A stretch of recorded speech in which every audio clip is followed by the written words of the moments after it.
हाय दोस्तों, नमस्कार। मैं आपका दोस्त महेंद्र सिंह स्वागत करता हूं दोस्तों मुकेश महेंद्र एजुकेशन चैनल पर। और दोस्तों अब आपके एग्ज़ाम आ गए हैं नज़दीक और एमपी बोर्ड में तो एग्ज़ाम है कल 2 मार्च को हिंदी में, ठीक है। तो अब दोस्तों आपका एग्ज़ाम आ चुका है, अब आपको करना क्या है, ठीक है, वो बताने जा रहा हूँ। बिल्कुल एक बार सभी दोस्त क्लास को शेयर करिएगा, ठीक है। आप सभी का स्वागत है मुकेश महेंद्र एजुकेशन पर। तो हमारे साथ भैया भी हैं, तो भैया भी आपको बहुत कुछ बताएंगे एग्ज़ाम में पेपर कैसे देना है, ठीक है। प्रमुख बातें किन किन बातों पर आपको ध्यान रखना है। चलो कल आपका एग्ज़ाम है, क्या करें, ठीक है। पहला पॉइंट तो हमारा ये रहने वाला है, कल एग्ज़ाम है क्या करें। और दूसरा पॉइंट है कि पूरी साल में कुछ भी नहीं पढ़ा है। ये वीडियो सिर्फ कमज़ोरों के लिए है, जिन्होंने कुछ भी नहीं पढ़ा है अब सिर्फ उन्हें पास होना है, ठीक है। अगर आपने कुछ भी नहीं पढ़ा है तो बिल्कुल आप अच्छे नंबर से भी पास हो सकते हैं, लेकिन आप में एक चीज़ होनी चाहिए। वो चीज़ कौन सी है?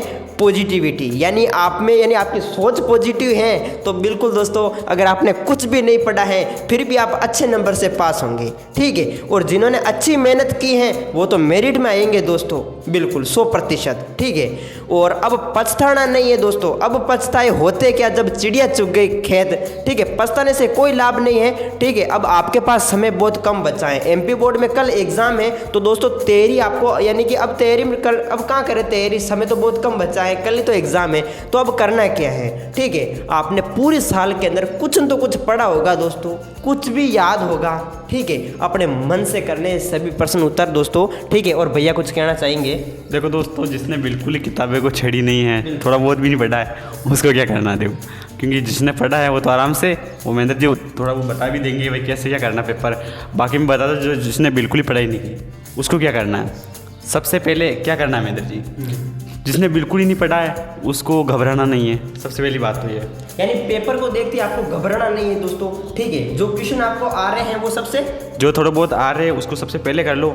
जो बिल्कुल ही नहीं आ रहा है भाई, इसका आंसर मुझे आता ही नहीं है, तो उससे रिलेटेड जो भी थोड़ा बहुत याद है उसको जमा के राइटिंग से लिख देना है, ठीक है।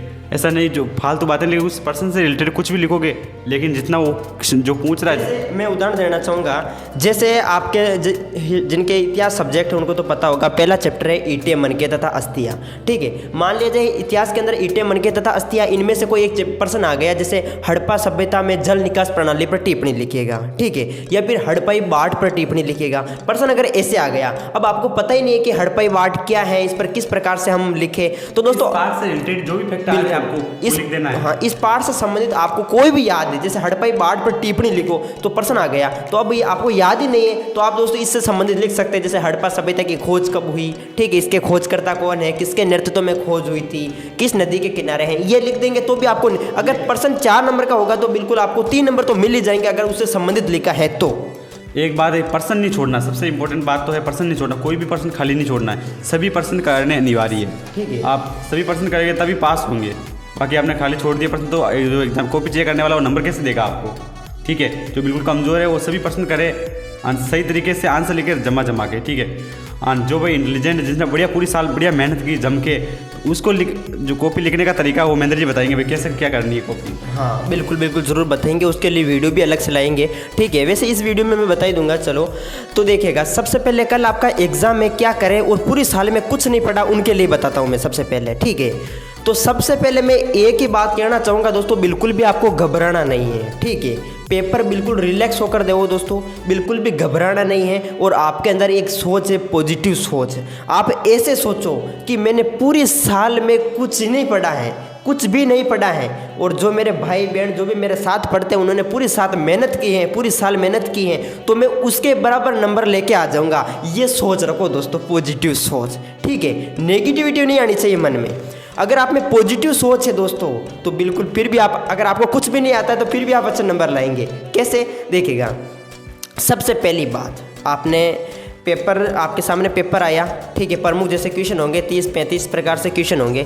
अब क्वेश्चन, पहले पेपर को आपको पूरा देखना है, ठीक है। 2-3 मिनट आपको पूरा पेपर देखना है, पेपर को पढ़ लेना है एक बार कि पे किस प्रकार से क्वेश्चन आए हैं, ठीक है। अब करना क्या है, सबसे पहले आपको वो क्वेश्चन करने हैं जो आ रहे हैं। पूरे पेपर में मान लिए जाए 30% है तो आपको कोई 5% आ रहे हैं, तो आप पहले 5% कर लीजिएगा। चाहे क्वेश्चन 28 है, 27वां है, 26वां है, जो भी है उस क्वेश्चन को कर लीजिए जो पहले आपको सटीक आंसर आ रहा है। ठीक है, अब जैसे प्रमुख आपने कर लिया, अब बाकी क्वेश्चन में आपको करना क्या है दोस्तों। ठीक है, मैंने अभी बता दिया दोस्तों, जैसे प्रमुख क्वेश्चन किस प्रकार से कोई भी किसी से संबंधित हो तो उससे संबंधित आपको लिखना है। ठीक है, प्रश्न कोई भी हो उससे संबंधित आपको लिखना है। ठीक है, और ये बात हो गई यहाँ तक की, और जो आ रहे हैं उनको सबसे पहले करना है। ठीक है, इसके अलावा भैया और कुछ कहना चाहेंगे? अब देखो पेपर करने जो इंटेलिजेंट है उनको पेपर कैसे करना है, सबसे पहले जो महेंद्र जी ने बताया जो किसे क्या करना है, सबसे पहले जो प्रश्न आ रहे हैं उसके आंसर लिखने हैं। अब वैसे जिसने मेहनत की पूरी साल को उसको सारे प्रश्न ही आते होंगे मेरे हिसाब से, ऐसा कोई क्वेश्चन ऐसा नहीं है जो उसको नहीं आता है। थोड़ा बहुत जो हो जाता है वो बड़े क्वेश्चन वैसे जो अलग ही टाइप का बना रखा है वो नहीं आता होगा, तो उससे रिलेटेड जो फैक्ट आ रहे हैं वो लिख देना है। लेकिन जो निबंधात्मक क्वेश्चन आते हैं ना उसमें क्या करना है, निबंधात्मक क्वेश्चन आता है उसमें सबसे पहले जो प्रश्न आप लिख दे, जैसे मान लिया जाए एक प्रश्न मैं बताता हूँ उदाहरण के लिए, जैसे 1857 की क्रांति, ये तो अपने चैप्टर में है नहीं लेकिन इसका उदाहरण देखें 1857 इतिहास के अंदर है ये। ठीक है, 1857 की क्रांति के पर निबंध यानी संक्षिप्त टिप्पणी लिखो। मान लो बड़ा क्रांति कारण पूछा जाए 1857 की क्रांति के तत्कालीन 1857 की क्रांति के प्रमुख कारण बताओ, तो उसको करना कैसे, 1857 की क्रांति के प्रमुख कारण क्या थे, सबसे कारण लिखेंगे अपन, तो उसमें पॉइंट नंबर लगाना पहले। नंबर 1 क्या कारण था 1857 की क्रांति का, ये कारण था। नंबर 2 ये कारण था, आर्थिक कारण, सैनिक कारण, पॉइंट बाय पॉइंट दोस्तों जैसे 5 पॉइंट बन रहे हैं या 6 पॉइंट बन रहे हैं। ठीक है, राजनीतिक आर्थिक जो भी कारण पॉइंट है वो लिखा, फिर एक एक पॉइंट को उठाना वापस। राजनीतिक नीचे लिखेंगे राजनीतिक कारण, लिख दिया राजनीतिक कारण, डैश डैश किया, फिर उसको एक्सप्लेन करेंगे ताकि वो पर्सन जितना पूछ रहा है उतने वो बड़ा हो जाएगा, लिखने में आसानी होगी। जितना कम याद है फिर भी अपन वापस पॉइंट को एक्सप्लेन करेंगे तो क्वेश्चन बड़ा होगा, पूरा अपन को नंबर मिल जाएंगे। ऐसे करना है बिल्कुल, ऐसे ही आपको करना है दोस्तों। अब यहाँ पर मेरे कहने का मतलब यही है दोस्तों कि बड़े पर्सन के अंदर अगर आपको अच्छे नंबर लाने हैं तो मैंने पहले भी बता रखा है कि पॉइंट बाय पॉइंट आपको करना है। ठीक है, जैसे कोई भी पर्सन आ जाए, जैसे प्रमुख आपके सामने पर्सन आ गया, हड़प्पई जो बाट है ये किस पत्थर से बना, ये तो छोटे मोटे आते रहेंगे, लेकिन आपको अगर टिप्पणी लिख के पूछा जाए जैसे प्रेयक प्रशस्ति पर टिप्पणी लिखो, तो सबसे पहले पॉइंट नंबर 1 लिखेंगे कि प्रेयक प्रशस्ति की रचना जो है वो हरिसेन ने की थी।